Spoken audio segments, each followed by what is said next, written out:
আকাশবাণী আগরতলা স্থানীয় সংবাদ পড়ছি চন্দন লেখাপাল।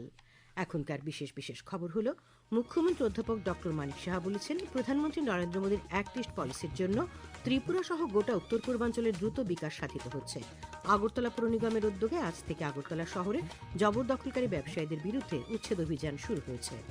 রাষ্ট্রপতি দ্রৌপদী মুর্মু আজ থেকে মণিপুরে রাষ্ট্রপতি শাসন প্রত্যাহার করেছেন। সরকার জানিয়েছে যে 100% রেশন কার্ড ডিজিটালাইজড করা হয়েছে এবং 99%-এরও বেশি রেশন কার্ড আধারের সঙ্গে যুক্ত করা হয়েছে। এবারে সংবাদ বিস্তারিত। মুখ্যমন্ত্রী অধ্যাপক ডক্টর মানিক সাহা বলেছেন, প্রধানমন্ত্রী নরেন্দ্র মোদীর অ্যাক্ট ইস্ট পলিসির জন্য ত্রিপুরা সহ গোটা উত্তর পূর্বাঞ্চলের দ্রুত বিকাশ সাধিত হচ্ছে। আজ ঊনকোটি জেলার সায়দারপাড় পঞ্চায়েতে সায়দারপাড় এবং কুমারঘাটের শারদাপল্লীর মধ্যে সংযোগ রক্ষাকারী পাকা সেতুর ভিত্তিপ্রস্তর স্থাপন অনুষ্ঠানে তিনি একথা বলেন। এই সেতুটি নির্মাণে ব্যয় হবে 11,78,83,000 টাকা। আগামী 720 দিনের মধ্যে সেতুটি নির্মাণ কাজ সম্পন্ন করার লক্ষ্যমাত্রা নেওয়া হয়েছে। মুখ্যমন্ত্রী আজ ফটিকরায় বিধানসভা কেন্দ্রের অধীন পূর্ব রাতাছড়া পঞ্চায়েতের পিএমসি হাজিবাড়ি দ্বাদশ শ্রেণী বিদ্যালয়ের নবনির্মিত দ্বিতল ভবনেরও দ্বারোদ্ঘাটন করেন। তিনি আজ সন্ধ্যায় ঊনকোটি জেলার ফটিকরায় দ্বাদশ শ্রেণী বিদ্যালয় মাঠে 4 দিন ব্যাপী ষষ্ঠ মিলন মেলার উদ্বোধন করেছেন। মেলা চলবে আগামী 7 ফেব্রুয়ারি পর্যন্ত।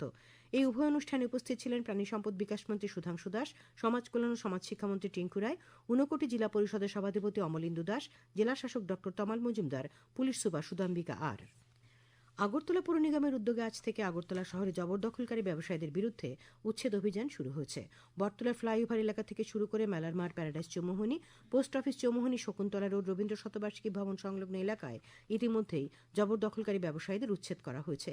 এদিকে আগরতলা পৌর নিগমের পূর্ব জোনাল এলাকার অন্তর্গত খয়েরপুর থেকে রেশমবাগান সড়কে তারপর নিগমের টাস্কফোর্সের উদ্যোগে উচ্ছেদ অভিযান চালানো হয়।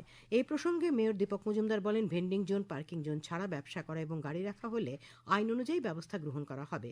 কভার ড্রেনের ওপর যাতে গাড়ি না রাখা হয় তার জন্য আগরতলা পৌর নিগম, ট্রাফিক দপ্তর যৌথভাবে উদ্যোগ নেবে। কভার ড্রেনের ওপর রেস্টুরেন্ট, ছোট ছোট হোটেল এবং খাবারের দোকান সরিয়ে নেওয়া হবে যাতে নাগরিকরা স্বচ্ছন্দে চলাফেরা করতে পারেন। লক্ষ্য করেছি আগরতলা শহরে যে কভার ড্রেনগুলি, নিকাশি ব্যবস্থার জন্য ড্রেনগুলো নির্মাণ করেছিলাম, সেগুলির উপর 24 ঘন্টায় ধরতে পারেন গাড়ি রেখে দেয়। সেগুলিকে আমরা সরিয়ে দেওয়ার ব্যবস্থা গ্রহণ করেছি। আজকে থেকে সমস্ত জায়গায় আগরতলা শহরে যে কোনো জায়গায় যেখানে রাস্তা যারা গাড়ি রাখবেন বেআইনিভাবে পার্কিং ড্রেন ছাড়া তাদের গাড়ি সরিয়ে নির্দেশ দেওয়া হয়েছে এবং বেআইনিভাবে শহরে যেগুলি বাজার কিংবা রাস্তার উপর বা ফুটপাত দখল করে যায় ব্যবসা করছেন তাদেরকে সরিয়ে নেওয়ার কাজ শুরু হয়েছে।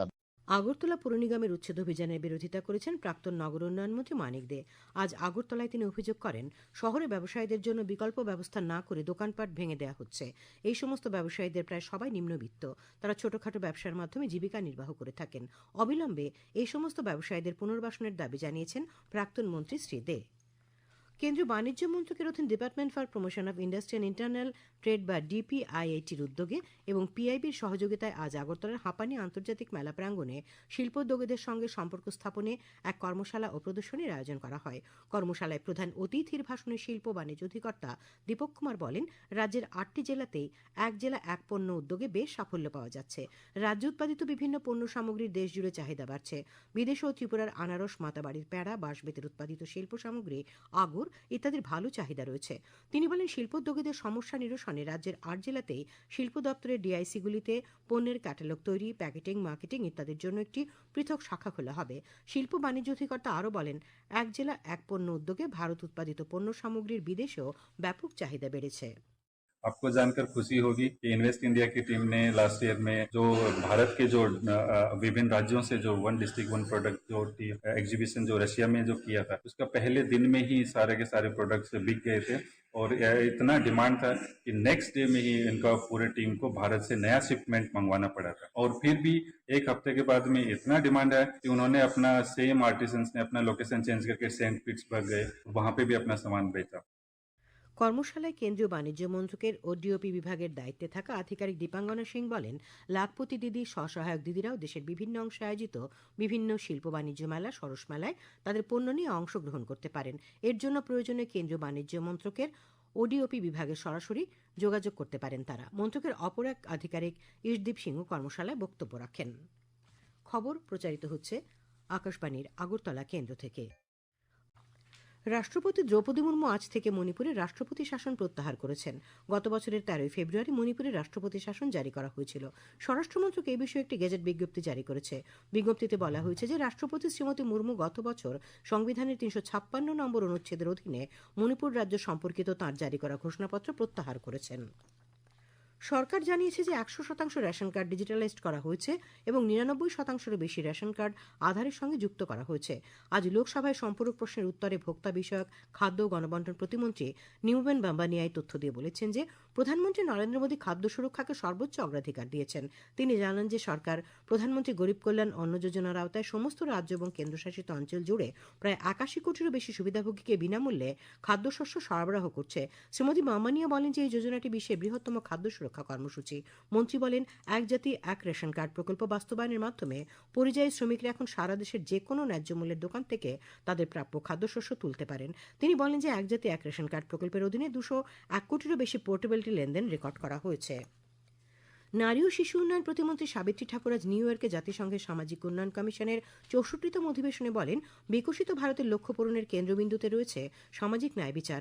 ভারতীয় প্রতিনিধি দলের নেতৃত্ব দিয়ে তিনি অধিকার ভিত্তিক, অন্তর্ভুক্তিমূলক এবং জনকেন্দ্রিক উন্নয়ন পদ্ধতির কথা তুলে ধরেন।